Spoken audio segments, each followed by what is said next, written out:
नहीं तो ये जो बयान राहुल गांधी का था, इसके अलावा बहुत सारे बयान थे। उन्होंने जिक्र किया भारत में नफरत बढ़ रही है, राज्यों में बंटवारा है, लकीर खिंच चुकी है, जातिगत बंटवारा है, भाषाई बंटवारा है, और ये उस चीज का उन्होंने जिक्र किया। उसके बाद लेकिन बयान तो फिर आप लोगों की तरफ से भी इस तरह के आते हैं ना गजेंद्र जी। देखिए, जाति के आधार पर, मजहब के आधार पर, धर्म के आधार पर, अमीर गरीब के नाम पर, ऊंचे नीचे के नाम पर, अगड़े पिछड़े के नाम पर, इन सब विषयों के ऊपर बांटने का पाप अपनी राजनीतिक महत्वाकांक्षाओं की पूर्ति के लिए कांग्रेस पार्टी ने किया, और हमने हमेशा इस बात का पुरजोर शब्दों में खंडन किया है। लेकिन देश के राजनीति से जुड़े हुए विषय, राजनीतिक विषयों पर चर्चा करते हुए ये बात करें तब तक तो ठीक है, लेकिन दुनिया के किसी प्लेटफॉर्म पर जाकर के अगर भारत को इस बात के बारे में इस तरह की अनर्गल निराधार टिप्पणियां की जाती है, भारत के हर एक व्यक्ति की जिम्मेदारी है, नैतिक जिम्मेदारी है, राष्ट्र का नागरिक होने के नाते जिम्मेदारी है कि वो अपनी पूरी क्षमता के साथ में ऐसे विषयों का प्रतिकार करे, ऐसे विषयों की आलोचना करे, भर्त्सना करे। वो मेरे लिए भी लागू है और उतना ही अमन जी के लिए भी, और नेटवर्क न्यूज 18 इंडिया के लिए भी उतने ही तरीके से लागू है। लेकिन ये उन पर भी है जो देश का आतंकवादी मोस्ट वांटेड नंबर 1 बता दे राहुल गांधी को। बिट्टू जी, अगर आप उस पर टिप्पणी करना चाहें, वो तो केंद्रीय मंत्री। देखिए, मैं इतना जरूर कहूंगा कि बिट्टू जी से ये पूछा जाना चाहिए कि नंबर 2 कौन है। जैसे ही वो बताएंगे नंबर 2 कौन है, तो उन्होंने किस रेफरेंस और परिप्रेक्ष्य में कहा, ये क्लियर हो जाएगा। रेफरेंस कुछ जब ये रेफरेंस और परिप्रेक्ष्य क्लियर हो जाएगा, तब मैं आज आपको इसका पूरा जो है ठीक से विश्लेषण करके जवाब दे पाऊं। नहीं, रेफरेंस कुछ भी हो, देश का आतंकवादी number 1, most wanted number 1 Rahul Gandhi. मैं फिर कहूंगा कि उन्होंने किस परिप्रेक्ष्य में कहा है, एक बार ये मुझे पता लगे, दूसरा कौन है वो बता देंगे तो मैं शायद इस पे आसानी से टिप्पणी कर पाऊं। नहीं, क्योंकि आतंकी पन्नू ने तारीफ की थी राहुल गांधी की। केवल किसी आतंकवादी ने किसी की तारीफ कर दी और मुझे लगता है कि उससे कोई व्यक्ति आतंकवादी नहीं हो सकता। उसके पीछे उसकी क्या मानसिकता है, क्या भाव है, क्या सोच है, ये जान करके ही बाद में उस पर टिप्पणी करी जाएगी, तो मुझे लगता है कि वो अनुकूल होगी। 2 सवाल गजेंद्र जी। पहला सवाल ये कि कुछ एक बयान आया था, मैं उसका जिक्र करूंगा, खड़गे जी का, क्योंकि 240 सीटों का जिक्र मैंने किया, इसलिए मैं पूछ रहा हूं। उन्होंने कहा कि बाल बाल बचे, 20 सीटें और ज्यादा होती अगर कांग्रेस की, तो आप सारे जेल में होते। मल्लिकार्जुन खड़गे, कांग्रेस के अध्यक्ष। मुझे लगता है कि मल्लिकार्जुन साहब बहुत समझदार आदमी है, लेकिन देश मुझे लगता है सिंपल अरिथमेटिक जानता है और गणित जानता है। 20 सीट में किस तरह से परिवर्तन होने वाला था, ये मुझे आप एक बार समझा दें।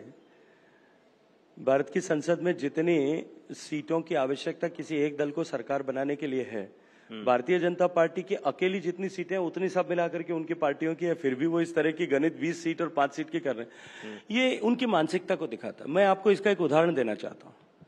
मैं जब स्कूल में पढ़ता था तो मेरे एक मित्र थे, साथी था, मेरा परम मित्र था। पढ़ाई लिखाई में थोड़ा कमजोर था, उसकी बहन पढ़ाई लिखाई में बहुत अच्छी थी। उसकी बहन को हमेशा जो है 98, 99%, 100% मार्क्स आते थे। वो बड़ी थी हमसे, और हमारे मित्र जो थे वो बमुश्किल पास हो पाते थे। एक बार ये मेरे मित्र को जो है एक ही साल का एग्जामिनेशन का रिजल्ट आया। मेरे मित्र की बहन जो है, जो 98% मार्क्स लाती थी या 99% मार्क्स लाती थी, उनका परसेंटेज कुछ घट करके 88-89% हो गया, 88-89%। और मेरा मित्र जो बड़ी मुश्किल से 36% लाता था, ऐसा मत सोच लीजिए कि मुझे भी उतना ही आता था, मुझे तो ठीक ठाक मिलते थे। 36% जो लाता था उसके बढ़ा करके 40-42% हो गए। जब उसकी बहन का रिजल्ट सुनाया गया तो पूरे घर में स्यापा पड़ा था कि 98 से घट करके 88 हो गए। और जब उनका रिजल्ट आया मेरे मित्र का, और उसको जब 44-45% आ गए, तो मोहल्ला मिठाई बांट रहा था। चलिए, मैं जाते जाते एक तस्वीर आपकी दिखाता हूं जो सबसे ज्यादा वायरल हुई थी। गजेंद्र जी, आपकी इजाजत से मैं पीसीआर से रिक्वेस्ट करूंगा, वो वीडियो अगर हम चला पाए गजेंद्र जी का, गजेंद्र सिंह शेखावत जी का, वो वीडियो स्काई डाइविंग वाला, गजेंद्र जी आपकी इजाजत से देखिएगा वे वीडियो को ध्यान से।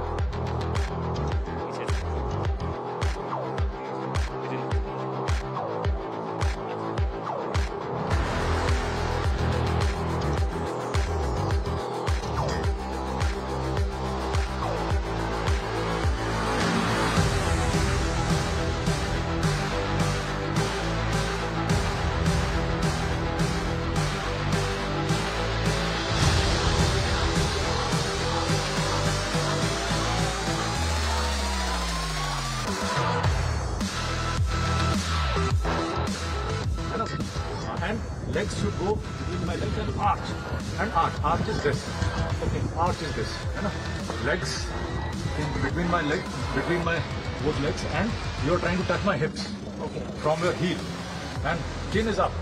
Arch, arch. ये हरियाणा में arch, है ना? गजेंद्र जी, हरियाणा में ही।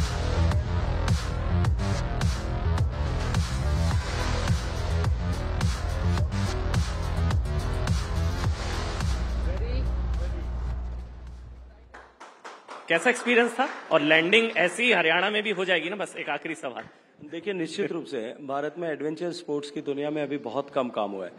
मैं एक सामान्य उदाहरण आपके सामने दे देता हूं इसको बात को खत्म करने से पहले। स्काई डाइविंग दुबई में जो कंपनी करवाती है उसका एनुअल रेवेन्यू टर्नओवर जो है वो 450 करोड़ रुपए, और आंकड़े उठा करके देखे गए तो जानकारी है कि उसका 50% से ज्यादा भारत के लोग उसको एक्सपीरियंस करते हैं। मतलब 50% लोग, मतलब भारत के लोग 250 करोड़ रुपए वहां खर्च करते हैं। भारत में तमाम सुविधाएं होते हुए भी ये जो है सब कुछ होते हुए भी ये सुविधा उपलब्ध नहीं थी। ये शुरुआत हो और लोगों के मन में ये संदेश जाए कि ये सेफ भी है and we can enjoy this experience, इसके लिए मुझे इसकी शुरुआत करनी पड़ी और ये किया है। और उसके बाद में लगातार वो कंपनी भारत में जो है नारनौल में टीम स्काई हाई जो है वो इसको आयोजित कर रही है। और मुझे लगता है कि इसके बाद में जिस तरह से लोकप्रियता बनी है, आने वाले समय में गोवा में इस पर काम हो की शुरुआत हो रही है, मध्य प्रदेश में इस पर हो रही है। मुझे लगता है कि आने वाले समय में ये एक नई टूरिज्म की विधा हिंदुस्तान में खड़ी होने वाली है। चलिए, बहुत बहुत जोरदार तालियों के साथ बहुत बहुत धन्यवाद Gajendra Singh Shekhawat ji. Sir 1 minute sir. और सर, न्यूज़ 18 इंडिया चौपाल, एक ऐसा मंच जहां जब जब बात निकलेगी तो सिर्फ दूर तक नहीं बल्कि दुनिया के कोने कोने में जाएगी, क्योंकि इस बार बात होगी भारत के वैश्विक महाशक्ति बनने के लक्ष्य पर। सरकार, समाज, सेलिब्रिटी और स्पोर्ट्स स्टार्स के साथ न्यूज़ 18 इंडिया चौपाल देखिए सिर्फ न्यूज़ 18 इंडिया पर।